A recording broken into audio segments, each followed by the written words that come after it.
Hi guys, मैं आशीष यादव आपका आपके यूट्यूब चैनल पे स्वागत करता हूं। दोस्तों, अगर आप क्लास 12th है यानी 12वीं कक्षा की अगर आप तैयारी करते हैं तो बिल्कुल सही स्थान पे हैं। तो चलिए मैं आपको बता दूं कि क्लास कौन सा है। मैथ का क्लास है। इसमें हम आपको डेली फैक्ट बताते रहते हैं और मैं एक्सरसाइज 1.1 का बेस तो करा चुका हूँ। सारे के सारे एक्सरसाइज हम लोग करा रहे थे और आज मैं इसमें बताने वाला हूँ 11 नंबर का सवाल है। और मैं सारे के सारे सवालों को एक ही टाइप से बताने की पूरी कोशिश कर रहा हूँ। और जानते ये चैप्टर थोड़ा सा ट्रिपिकल है अदर चैप्टरों की तुलना में। वैसे कोई ट्रिपिकल नहीं है, मतलब अदर की तुलना में थोड़ा सा है। तो चलिए आज मैं क्वेश्चन नंबर आपको 11 बताने वाला हूँ, इसलिए आपसे रिक्वेस्ट है कि पूरा वीडियो को एंड तक देखिएगा। और पीछे के जो वीडियो बताया हूँ ना, एक्सरसाइज 1.1 का सवाल है उसको देखिएगा। पीछे के सारे वीडियो देखेंगे ना तो इस आपको ज़्यादा बेनिफिट इसका मिलेगा। तो चलिए हम स्टार्ट करते हैं और नंबर लगाते हैं 11। साथियों देखिए 11 नंबर का क्वेश्चन है, मैं पढ़ देता हूँ। बता रहा है कि सिद्ध करिए कि किसी समतल में स्थित बिंदुओं के समुच्चय आर, उसके बाद मझले कोष्ठक के अंदर है P comma Q such that P Q की मूल बिंदु से दूरी तथा क्यू की मूल बिंदु से दूरी क्या है, समान है। क्लियर। द्वारा प्रदत्त संबंध आर एक तुल्यता संबंध है। फिर उसके बाद बोल रहा है कि पुनः सिद्ध करिए कि पी नॉट इक्वल 0,0 से संबंधित सभी बिंदुओं का समुच्चय पी से होकर जाने वाले एक ऐसे वृत्त को निरूपित करता है जिसका केंद्र कहाँ पे हो, मूल बिंदु पर हो, जिसका केंद्र मूल बिंदु पर हो। तो चलिए बहुत ही मस्त क्वेश्चन है। तो चलिए देखिए कैसे हल करते हैं। हल करने का तरीका मैं आपको सिखा देता हूं। तो चलिए साथियों देखिए मैंने क्या किया, क्वेश्चन को मैथमेटिकल फॉर्म में ढालने की कोशिश करिएगा। अगर आप ढाल लेंगे तो क्वेश्चन आपके लिए एकदम क्या हो जाएगा, ईजी हो जाएगा। तो चलिए मैं आपको दिखा रहा हूँ कि वो बोला है कि समतल में बिंदुओं का समूह है, किसी समतल में स्थित बिंदुओं का समूह। तो यानी हमको जो सेट दिया गया है उस सेट में कैसे है, बिंदुओं का समूह है। तो मैंने सेट का नाम दिया हुआ नहीं था, मैंने अपने से ये नाम रख लिया और उसके बाद मध्य कोष्ठक के अंदर डाल लिया। इसके अंदर लिख दिया कि क्या, समतल में बिंदुओं का समूह है।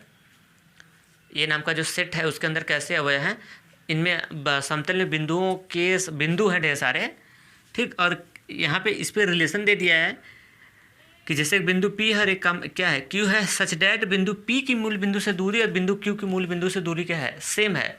मतलब जैसे अब एक्सिस प्लॉट करते हैं ना, तो ये एक्सिस तो बिंदु जैसे P यहाँ पे हो जाए और एक बिंदु यहाँ पे क्या हो जाए, Q हो जाए। अब इसकी मूल बिंदु से दूरी जैसे 8 सेंटीमीटर हो और इसकी भी मूल बिंदु से दूरी कितनी हो, 8 सेंटीमीटर हो। इस तरह से आप सोच सकते हैं कि मूल बिंदु से P और Q की मूल बिंदु से दूरी क्या बता रहा है, समान हो, ठीक। मूल बिंदु से P और Q की दूरी क्या होना चाहिए, समान होना चाहिए। तो देखिए मैं आपको बता रहा हूँ कैसे करेंगे इसको। इस जो हिंदी वाला जो रिलेशन, ये हिंदी में लिखा गया है रिलेशन ना, इसको आप मैथमेटिकल फॉर्म में ढाल लीजिएगा, अपने दिमाग से ढालिएगा। देखिए मैं ढाल रहा हूँ, आप भी सीखिए मैं कैसे मैं डाल रहा हूँ। आर बराबर यहाँ पे P कामा Q और फिर उसके बाद सच डैट, इधर का तो कुछ नहीं कर पाएंगे, जो काम करना होगा इधर का। तो देखिए P की मूल बिंदु से दूरी बराबर क्या, और उसके बाद वह Q की मूल बिंदु से दूरी समान है। तो देखो मूल बिंदु को हम लोग दिखाते किससे, O से।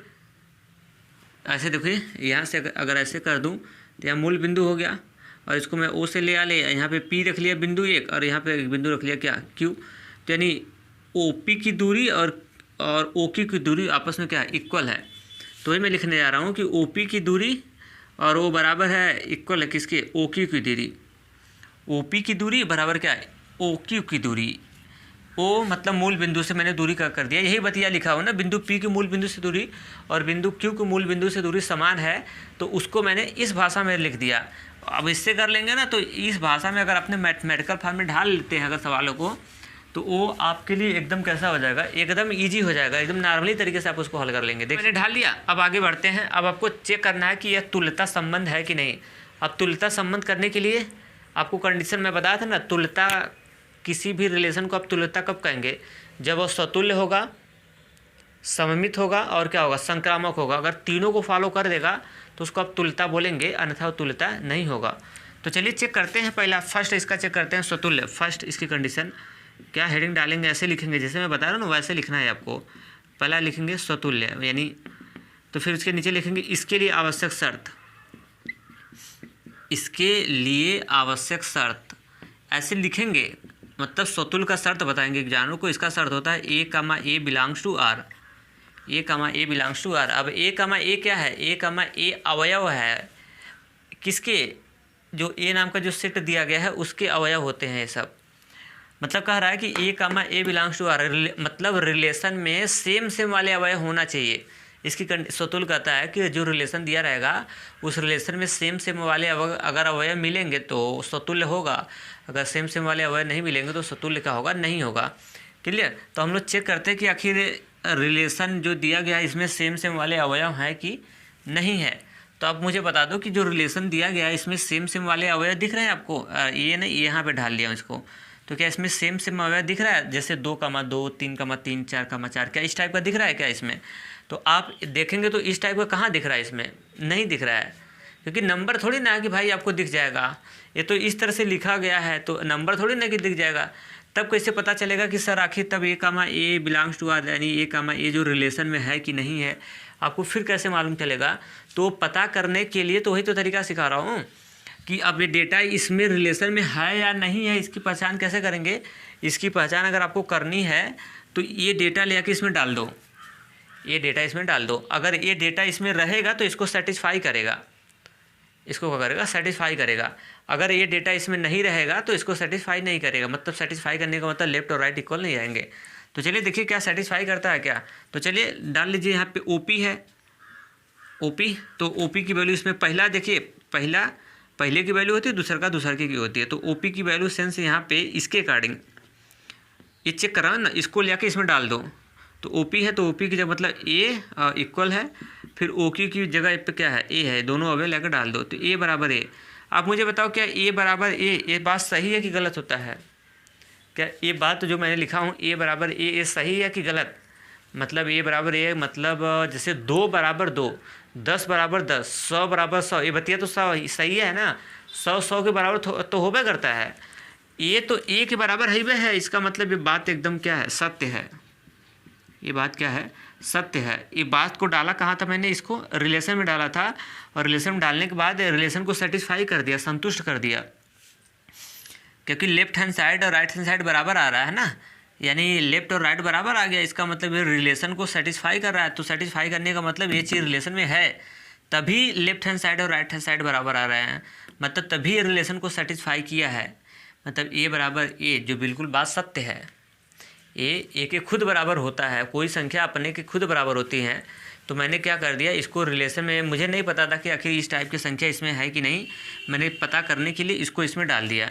जैसे इसमें डाला तो A बराबर A निकला, जो बात सही है, A के बराबर है। अतः लिख देंगे अतः, इससे स्पष्ट है, अतः इससे क्या है, स्पष्ट है ना। अतः इससे स्पष्ट है कि A, बिलोंग्स टू R, मतलब A, जो सेम वाले अवयव हैं, इसका मतलब रिलेशन में सेम वाले अवयव हैं। हो गया, इससे स्पष्ट है कि A, बिलोंग्स टू R।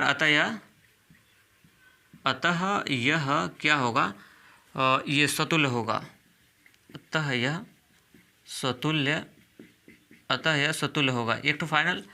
अब इसका हम लोग दूसरे का सेकंड राउंड चेक करते हैं, क्या सिमेट्रिक चेक कर लेते हैं यहाँ से, जिसको आप बोलते हैं क्या, सममित। सिमेट्रिक इसके चेक कर लेते हैं कि आखिर देखिए सिमेट्रिक से क्या हम कुछ कर पाते हैं या नहीं कर पाते हैं। ये मतलब सिमेट्रिक वाले अवयव हैं या नहीं है, सममित। तो इसके लिए भी वही लिखेंगे, इसके लिए आवश्यक शर्त यहाँ पे नीचे लिखेंगे, इसके लिए आवश्यक शर्त, इसके लिए आवश्यक शर्त। अब इसका आवश्यक शर्त क्या है, इसके लिए आवश्यक जो शर्त है वो है A, B belongs to R, A, B belongs to R, imply that B, A belongs to R। किसकी कंडीशन होती है भाई साहब, ये होती है सिमेट्रिक की कंडीशन होती है, सममित जिसको आप बोलते हैं। ये कहता है कि A, belongs to R, imply that B, A belongs to R। मतलब अगर A, B रिलेशन में रहेगा, इम्प्लाई डैट के उधर वाला डेटा आपको लाना होता है। अगर मतलब A, B रिलेशन में है तो इसके सपोर्ट से इसका उल्टा जो है वो B, A भी रिलेशन में होना चाहिए। जैसे नंबर में लेके बताऊं तो जैसे अगर 2, 1 रिलेशन में है तो इसका उल्टा यानी 1, 2 भी होना चाहिए। अगर ये दोनों सीधा और उल्टा दोनों अगर अवयव रिलेशन में अगर होते हैं तो वो आपका वो होता है क्या, सिमेट्रिक होगा। अगर नहीं रहेगा तो सिमेट्रिक नहीं होगा। तो चलिए देखिए हम करते क्या है इसमें। मैं आपको तरीका बार बार बताया था, आज भी बता देता हूँ कि इसमें जो इम्प्लाइड डैट की इधर वाला डेटा होता है, ये डेटा रिलेशन में रहता है, ये डेटा रहेगा। इसका चेकअप करते हैं कि ये रिलेशन में है कि नहीं है। तो और इसकी चेकअप कैसे करते हैं, इसके सहारे से। इसके सहारे से हम इसको ला देते हैं, अगर ला दिया तो काम हो जाएगा, अगर नहीं लाओगे तो काम नहीं हो पाता है। तो चलिए देखिए, अगर ए रिलेशन में है तो ए रिलेशन में इसको डाल देते हैं। तो ओ पी की जगह क्या है, यहाँ पे ए है और इक्वल ओ क्यू का डेटा कितना है, यहाँ से बी है।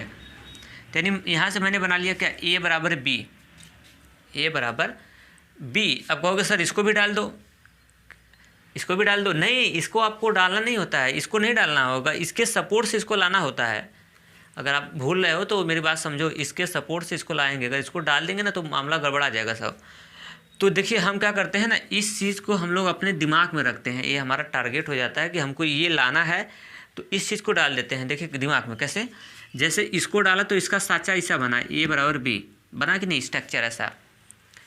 तो अगर ए भी रिलेशन में अगर रहेगा तो इसका स्ट्रक्चर कैसे होगा, जैसे ये रिलेशन में था तो उसका स्ट्रक्चर ऐसे बना, अगर ये डेटा भी अगर इस रिलेशन में रहेगा तो इसका स्ट्रक्चर कैसा बनेगा पता है, ओपी बोले तो यानी बी और उसके बाद इक्वल दो और उसके बाद ओकी, और ओकी का वैल्यू यहाँ पे क्या हो जाएगा, ए हो जाएगा। तो इसका स्ट्रक्चर ऐसे बनेगा। इसमें पहला देखिए, पहला डेटा पहले का होता है, दूसरा का डेटा दूसरे के का होता है, यानी इसका स्ट्रक्चर ऐसे बनेगा। तो ये यहाँ पे रखते नहीं है, ये हम दिमाग में बैठा लिए, हमारा ये टारगेट हो गया कि हम बी बराबर ए लाना है। अगर मैं बी बराबर ए लाने में सक्षम हो जाता हूँ, अगर बी बराबर ए ला दिया तो इसका मतलब हो जाएगा B comma A belongs to R. जैसे ए बराबर बी है तो इसका मतलब क्या हो गया कि A comma B belongs to R. मतलब इसको ऐसे बोल सकता हूँ कि अगर ए comma B belongs to are है तो उसका साचा इसे बना। तो इसका उल्टा भी बोल सकता हूँ कि अगर बी कामा ए होगा तो उसको हम बोलेंगे A comma B belongs to R. उसी तरह ए कामा यहाँ पे है B comma A belongs to R. तो मैंने देखा ना कि इसको रिलेशन में डाल के देखा कि आखिर इसकी स्ट्रक्चर कैसे बनती है। तो इसका स्ट्रक्चर बन रहा है बी बराबर ए, और ये हमारा हो गया क्या, टारगेट। इसको डालते नहीं, इसको दिमाग में बैठा लेते हैं। अब आप बी बराबर अगर इसके सहारे से इसको लाना पड़ता है, यानी इसको हल करके आप बी बराबर अगर ए लाएंगे तो इसका मतलब ये हो जाएगा कि B comma A belongs to R. तो देखिए हम क्या करते हैं, अगर ए इसके बराबर है तो क्या मैं इसको ऐसे भी लिख सकता हूँ, बी बराबर ए। अब कहोगे सर कैसे लिख दिया, तो चलो बी को इधर भेजेंगे तो माइनस बी, और ए उधर भेजेगा तो माइनस ए हो जाएगा। माइनस से माइनस कैंसिल हो जाएगा, बी बराबर क्या आ गया, ए। बी बराबर मैंने पा गया कितना है, ए। ऐसा क्यों कर रहा हूँ साहब, इसके सपोर्ट से आपको इसको लाना होता है, इसको रिलेशन में नहीं डालना होता है।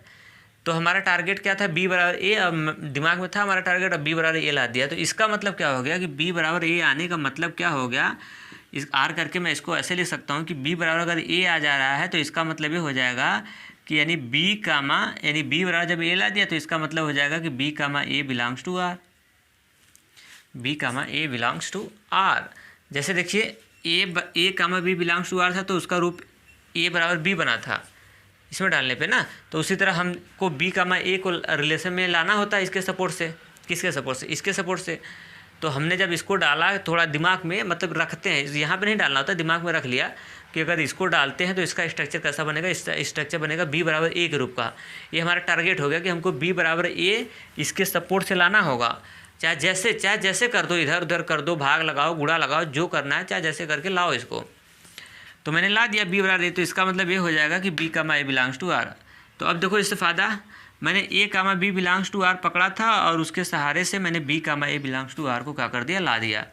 मेरी बात सुनो, मैं क्या बता रहा हूँ, मैंने A comma B belongs to R, A comma B belongs to R पकड़ा था और उसको हल करके उसके सपोर्ट से मैंने ला दिया B comma A belongs to R. तो यही तो होता है कि इसके सपोर्ट से इसको लाना होता है, तो मैंने B comma A belongs to R ला दिया।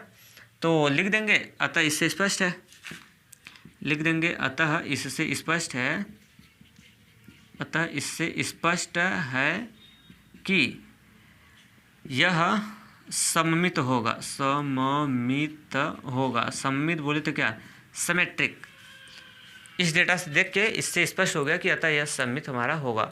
तो दो चीज़ हो गया, स्वतुल्य भी चेक, सिमेट्रिक भी चेक, और एक ट्रांजिटिव चेक कर लेते हैं। ट्रांजिटिव का मतलब समझते हैं ना, संक्रामक। तो ये मेरे ख्याल से लिख लिए होंगे, मैं इसको हटा लेता हूँ यहाँ से। अब तीसरा का चेक कर लो, और उसके बाद अगर वो भी हो जाएगा सत्य, दो तो सत्य हो गए, अगर वो भी सत्य हो जाएगा तो इसका मतलब ये हो जाएगा कि ये स्वतुल्य होगा, वो क्या बोलते हैं, तुल्यता संबंध होगा। अब इसका तीसरा का चेक कर लेते हैं, क्या, जिसका नाम है क्या है, संक्रामक, संक्रामक ऐसे लगा देंगे। उसके बाद लिखेंगे इसके लिए आवश्यक शर्त, इसके लिए आवश्यक शर्त। अब इसके लिए आवश्यक शर्त क्या होता है मैं आपको बता देता हूँ। देखिए इसका शर्त क्या होता है, ये कहता है कि A comma B belongs to R and B comma C belongs to R, imply that A comma C belongs to क्या, आर। अब कहोगे ये सर सब कहाँ से लिख रहे हैं आप? अरे सर मैं पीछे का मेरा लेक्चर बेसिक देखिए ना, उसमें सब बताया हूँ। एक कंडीशन होता है ना ट्रांजिटिव का, संक्रामक का, A comma B belongs to R and B comma C belongs to R, और हो गया तो imply that A comma C belongs to R. मतलब अब इसमें देखिए, अब यहाँ पे क्या हो जाता है इसमें, मतलब ए कामा बी और बी कामा सी रिलेशन में रहेगा, इसके सपोर्ट से आपको ए कामा सी लाना पड़ता है। अगर आप ला देंगे ना तो वो ट्रांजिटिव हो जाएगा, अगर नहीं ला पाएंगे तो ट्रांजिटिव नहीं होगा। क्लियर? तो चलिए देखते हैं, अगर ये रिलेशन में है तो इसको ले आके कहाँ, ये सब डेटा सब रिलेशन में डालते हैं, क्योंकि हमेशा रिलेशन को आधार बनाया जाता है, रिलेशन मेन है। ठीक, तो इसको ले आके ये कह रहा है कि A comma B belongs to are, यानी ए कामा बी रिलेशन में है, तो इसको डाल दो इसमें ले आके। तो जैसे इसमें डालेंगे तो ओ पी यानी यहाँ से ए, फिर उसके बाद देंगे इक्वल, और इसकी वैल्यू कितनी है, ओ पी की सेंस यहाँ पे कितना है, बी हो जाएगा। यानी इसका स्वरूप ऐसा बन गया उसमें डालने पे। कहाँ लेके डालेंगे, रिलेशन में डालेंगे, and B comma C belongs to R, तो यानी इसको लेकर डाल दें यहाँ पे इसमें, इसी रिलेशन में, क्योंकि ये रिलेशन होगा तो सबके लिए होगा ना। तो बी यानी ओ पी का वैल्यू हो जाएगा बी बराबर, और ओ की का वैल्यू कितना हो गया, सी। क्लियर? अब देखो ये डेटा डालते हैं, ये डेटा नहीं डालते हैं, तीनों थोड़ी डालते हैं, इम्प्लाइड डैट के इधर का डेटा डालते हैं, उधर वाला डेटा आपको लाना पड़ता है। क्लियर? तो A comma B belongs to R and B comma C belongs to R, ये फाइनल हो गया। तो इसके सपोर्ट से आपको लाना होगा A comma C belongs to R, A comma C belongs to R, ये लाना पड़ेगा इसके सपोर्ट से। अब ये कैसे आएगा वो हम बताते रहे आपको। देखिए अब यहाँ पे इसको डालते नहीं, अब दिमाग लगा के हम लोग काम करते हैं। कैसे दिमाग लगाते हैं मैं आपको बता रहा हूँ कि A comma C belongs to R, जैसे इन लोगों को डाला हूँ तो इसका स्वरूप ऐसा बना है, तो दिमाग में हम लोग लगा लेते हैं, हमारा टारगेट है इसको लाना है। तो अगर इसको डाल देंगे इसमें तो इसका स्वरूप कैसे हो जाएगा, यहाँ पे देखिए ए, फिर उसके बाद इक्वल, और ओ की का वैल्यू यहाँ पे हम लोग दूसर का है ना, दूसर का दूसर के पास जाएगा, यानी सी, यानी ए बराबर क्या है यहाँ से सी। इसका मतलब क्या हो गया कि हम अगर ए बराबर सी ला देते हैं तो इसका मतलब हो जाएगा कि A comma C belongs to R. जैसे अगर ए बराबर बी है तो इसका मतलब क्या हुआ, ए comma B belongs to are. अगर बी बराबर सी है तो इसका मतलब क्या हो गया कि B comma C belongs to R. तो उसी तरह अगर हम ए बराबर सी ला देते हैं ना तो इसका मतलब ये हो जाएगा कि A comma C belongs to are. अब ऐसे समझो साहब, जैसे ए प्लस बी का होल स्क्वायर है तो ए का स्क्वायर बी का स्क्वायर प्लस 2ab। तो कोई बोलेगा ए का स्क्वायर प्लस बी का स्क्वायर प्लस 2ab किसका फॉर्मूला है, तो इधर का बताते हैं ए प्लस बी का होल स्क्वायर, और जब ए प्लस बी का होल स्क्वायर पूछता है तो उधर का बताते हैं। तो वही हाल है, इसको हमने इतना कहा तो इसको हम इतना भी बोल सकते हैं। अगर ए comma C belongs to are है तो यानी बी बराबर सी है, बी बराबर सी है यानी A comma C belongs to are है। तो इनके सपोर्ट से इसको लाना होता है, इसको डालना, इसको रिलेशन में इम्प्लाइड डेट के उधर वाला डेटा रिलेशन में नहीं डालना होता है। तो कहेंगे सर यहाँ पे क्यों डाले हैं, आप डाला दे थोड़ी ना हूँ, ये तो मैं बोल रहा हूँ ना, दिमाग में इसको रख लेना है। यानी हमारा टारगेट हो गया ए बराबर सी लाना है इम्प्लाइड डेट के इधर के मदद से। तो देखो मैं ला रहा हूँ, कैसे ला रहा हूँ ध्यान देखना। अब इसको हम सपोर्ट 1 मान लेते हैं, इसको समीकरण नंबर मैंने कितना मान लिया, 2 मान लिया। अब यहाँ से देखिए समीकरण नंबर 1 वह कितने से, 2 से एडजस्ट करिए। देखिए कैसे एडजस्ट कर रहा हूँ, ए फिर उसके बाद बराबर, अब बी का वैल्यू डालो यहाँ से, बी का वैल्यू कितना है सी, ए बराबर है, देखिए बी का मान कितना है सी है, तो यहाँ पे रख लिया ए बराबर बी का वैल्यू कितना है सी है। अगर ऐसे नहीं समझ आया है तो मैं इसको हटाता हूँ, दूसरे तरीके से आपको समझाने की कोशिश करता हूँ। पहले इधर का हटा लेता हूँ, हमारा टारगेट याद है ए बराबर सी लाना है। अब मैं अगर ऐसे नहीं समझ आ रहा तो फिर ऐसे समझ जाओ। कैसे, देखिए एक स्टेप थोड़ा सा और बढ़ाना होगा, फिर आपको ऐसे करके यहाँ पे समीकरण 1 मत मानो, तो फिर ए बराबर है बी एंड, और इसको हम लिख सकते हैं सी बराबर बी, बात तो वही है, बी के बराबर सी है या फिर कह दो सी के बराबर बी है। अब इसको समीकरण 2 बना लो, अब इसको समीकरण 1 बना लो। समीकरण 1 और 2 का देखेंगे तो राइट साइड वाला हिस्सा बराबर हो गया, बी इसका भी बी, तो अगर राइट बराबर हो जाते हो तो लेफ्ट भी ऑटोमेटिक क्या हो जाएगा, बराबर हो जाएगा।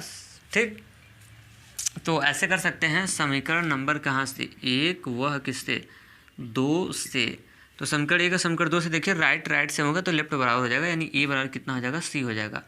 और यही आपका टारगेट था, और ए बराबर सी, और आपने ला भी दिया, तो ए बराबर सी ला दिया। तो इसका मतलब क्या हो गया कि इस रूप में जब हम ढालेंगे, रिलेशन के रूप में लिखेंगे, तो इसको ऐसे लिखेंगे, यानी A comma C belongs to R, A comma C belongs to R, क्योंकि ए बराबर सी आ गया तो इसका मतलब इसको हम बोल सकते हैं कि A comma C belongs to are, यानी ए कामा सी भी रिलेशन में है। तो यही तो हमारा टारगेट होता है, A comma B and B comma C relation में रहता है, इनके सपोर्ट से ए कामा सी को लाना होता है। तो मैंने क्या कर दिया, ए कामा सी को नहीं लिया, इन दोनों के मदद से हल करते करते ए बराबर सी ला दिया। ए बराबर सी लाने का मतलब ए comma C belongs to are. Clear हुआ साहब, आया समझ में क्या? तो अब इससे क्या हो जाएगा, इससे लिख देंगे कि A comma B belongs to R, B comma C belongs to R, इसके सपोर्ट से A comma C belongs to R ला दिया, लिख देंगे। अतः इससे स्पष्ट है, अतः इससे क्या है, स्पष्ट है कि यह क्या होगा, एक क्या होगा, संक्रामक होगा। यहाँ तक तो फाइनल हो गया। अब उसके बाद आपको पता करना है कि तुल्यता संबंध, क्या तुल्यता संबंध सिद्ध करना था। तो नीचे लिख देंगे, ऐसे लिख देंगे, चूँकि नीचे लिखेंगे ऐसे, चूँकि ऐसे लिखेंगे, देखिए कैसे लिखूंगा, मैं बोल दे रहा हूँ, चूँकि यह स्वतुल्य भी है, संक्रामक भी है और सममित भी है, अतः इससे स्पष्ट होता है कि यह तुल्यता संबंध भी होगा। क्योंकि जो तुल्यता संबंध का कंडीशन क्या होता है कि अगर स्वतुल्य, सममित और संक्रामक तीनों को जो फॉलो कर देता है तो ऑटोमेटिक उसको हम लोग क्या बोलते हैं, वो तुल्यता संबंध होगा। तुल्यता संबंध में 3 गुण आते हैं, स्वतुल्य, सममित और क्या, संक्रामक। अगर तीनों को फॉलो कर दिया तो इसका मतलब तुल्यता संबंध हो जाएगा। इन सारे के सारे मैं वो बता दिया था। और इसके चलिए अब हम आगे चलते हैं, इसके आगे और भी क्वेश्चन है। बता रहा है कि P not equal 0,0, P not equal 0,0, इसका मतलब क्या हो गया, पी और क्यू, आपको पता है पी और क्यू क्या थे, पता है, पी और क्यू जो बिंदु थे जिनकी मूल बिंदु से दूरी क्या थी, समान थी। रिलेशन में ही बोला है ना, रिलेशन में देखिए ओ पी बराबर क्या, ओ क्यू, इसकी मूल बिंदु से दूरी क्या थी, समान थी। तो चलिए देखिए मैं आपको दिखा रहा हूँ, ये ग्राफ पहले बना दो, ये मूल बिंदु हो गया और इसका नाम मैंने ओ रख लिया, और यहाँ पे डाल दिया जैसे पी डाल दिया, और यहाँ पे डाल दिया जैसे मैं एक आइडिया के तहत ये क्यू डाल दिया। तो इसकी मूल बिंदु से दूरी क्या थी, जितना डिस्टेंस ए था उतना डिस्टेंस क्या था, ए था मूल बिंदु से। क्लियर। अब आगे बोला है यहाँ से देखिए, बता रहा है कि P not equal 0, not equal 0,0, 0,0 को मतलब समझते हैं ना, मूल बिंदु का ही निर्देशांक कितना होता है, 0, कितना होता है, 0 होता है। तो कह रहा है कि P जो है वो नॉट इक्वल 0,0, यहाँ से बोला है कि P नॉट इक्वल 0,0, तो इसका मतलब क्या होगा कि P मूल बिंदु पे नहीं होना चाहिए। 0,0 का मतलब क्या, मूल बिंदु, यानी P जो है मूल बिंदु पे नहीं होना चाहिए। तो ठीक है, तो P मूल बिंदु पे है भी नहीं। और फिर उसके बाद बता रहा है, बोला है कि से संबंधित सभी बिंदुओं का समुच्चय P से होकर जाने वाले एक ऐसे वृत्त को निरूपित करता है जिसका केंद्र कहाँ हो, मूल बिंदु हो गया। इसका मतलब ये हो गया कि कहना ये क्या चाह रहा है, कि ये कहना ये चाह रहा है कि P अगर मूल बिंदु पे ना हो तो P से संबंधित सभी बिंदुओं का समूह। अब बताओ P से संबंधित सभी बिंदुओं का समूह कौन होगा, पता है। जैसे P की दूरी 10 सेमी है, P की दूरी 10 सेमी है तो इसकी भी दूरी 10 सेमी होगी। तो P से संबंधित वो वृत्त कौन कौन से, अरे P से संबंधित बिंदु कौन कौन से होंगे, जिसकी वे सभी बिंदु, जैसे मान लेते हैं मूल बिंदु हो गया और इससे 10 सेमी की दूरी पे क्या है, P है, और यही यहाँ पे Q है, इसकी भी मूल बिंदु दूरी सेम है। तो P से संबंधित बिंदु जिसकी भी दूरी 10-10 सेंटीमीटर पे होगा वो सारे के सारे संबंधित होंगे किससे, P से संबंधित बिंदु कहलाएंगे। सही है ना। जितने भी बिंदु की दूरी कितना, जैसे P की दूरी 10 सेंटीमीटर है तो P से संबंधित बिंदु कोई पूछेगा तो क्या बताओगे आप, भाई जिसकी भी दूरी मूल बिंदु से 10 सेमी पे होगा, सारे के सारे बिंदु मूल बिंदु से संबंधित होंगे।